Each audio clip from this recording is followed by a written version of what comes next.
All right, so the countdown is on. We have one more day till um, the due date to drop off ballots. So May 20th is the last day essentially to vote, and those ballots need to be in by 8 p.m. So on that note, I also wanted to take this opportunity to answer my son's question regarding how would I, if elected, of course, support marginalized communities. Now, when he refers to marginalized communities, he's talking about communities who historically have endured discrimination due to their social identity. So things such as the color of their skin, the language that they speak, due to gender, um, due to disabilities, due to nationality, right? So, how will I support them? And we also know that marginalization, the impact of discrimination and marginalization is that people don't get the services that they need. So, lack of access or adequate access, which in turn impacts things such as educational outcome, right? The ESD, Educational Service District, they have a focus on education. And so when people are discriminated against, the long-term hurt or outcome is essentially that poorer educational out, outcomes. Okay, so I'm really thrilled that the position that I'm running for involves working with others, and already the ESD, as well as members of the board, from the conversations that I've heard at board meetings and also just reading through publications written by the ESD, I see words such as equity written. And so a part of my task, along with others, would be to ensure that that this is not just a written word or spoken word, but that equity is actually being realized, and it is being realized by the groups who have historically been marginalized. So things like looking at the data, what does the data tell us? What is the story that the data tells us about groups that the ESD is serving? So it would be important to take a deep look at the data and really break down the data so that we're looking at other aspects of social identity so that we could better understand what is happening. Now, I fully realize that there is information that data would not give us, especially for groups that have a very small population size, because oftentimes this data may not be collected, or even if it's not collected, it's not readily available. And so I would want to hear from community members what their experience is. I think that's one of the best things that we could do is listen to what people are telling us, and to go out to them. So be involved in things in our community, so that people could share their experiences, as well as invite community members in so that they can feel welcomed and relationships can be developed so that they would trust. Some trust could be established so that they can share some of what they are experiencing, and I think that is a big part of it. Listening, You know, I also think that as a board member, right? So the role of the board member, a lot of it is around things like governance. So looking and making sure that the whatever organization, in this case it's the ESD, that they're following policies, right? But then that they're also creating policies.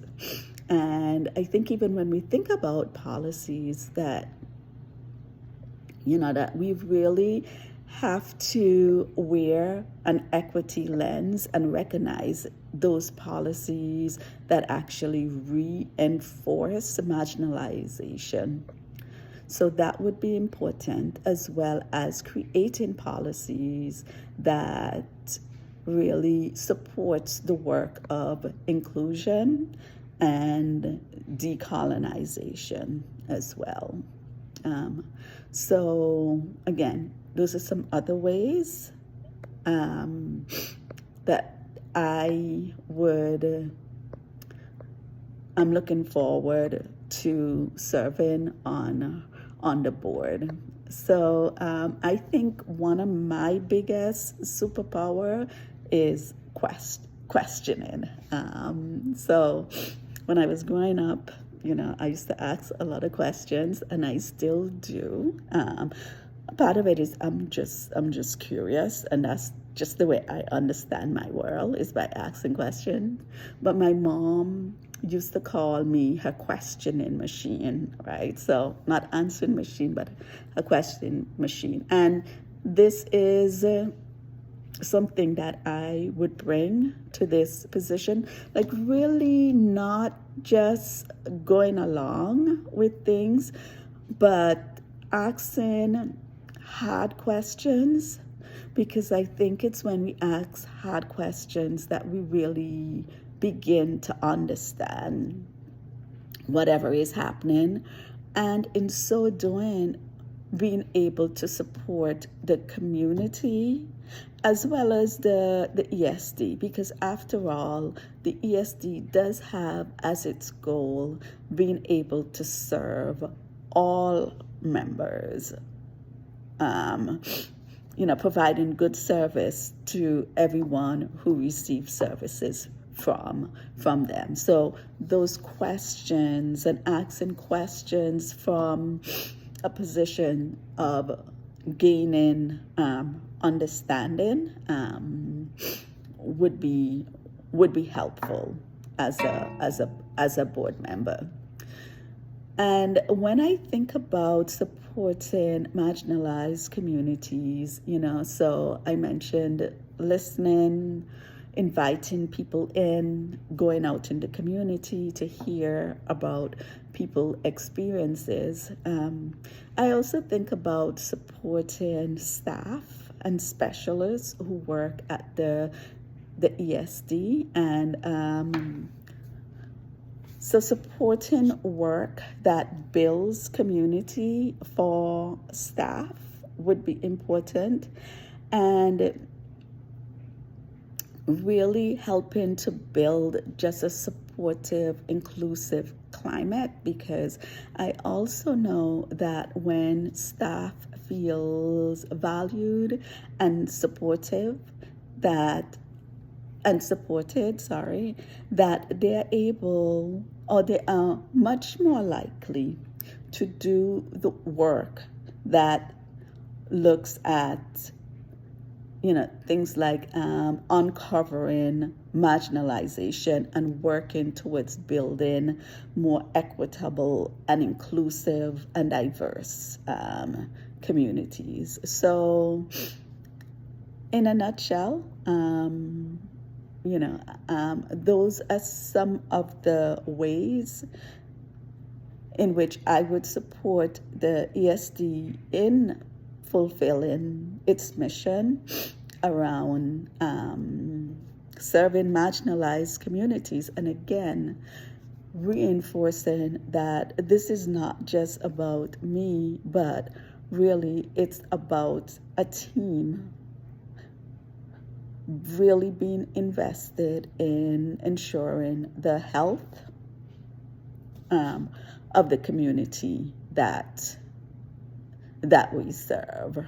And just on a final note too, because the ESD does provide a lot of services that's centered around the disability community. And historically, disabled folks have been marginalized and want to be a part of building within systems ways of looking and valuing disabled people, and really looking towards the disability community for guidance around what works best for them, and really digging in a little deeper into what does this community see as their dreams and how can the ESD support families,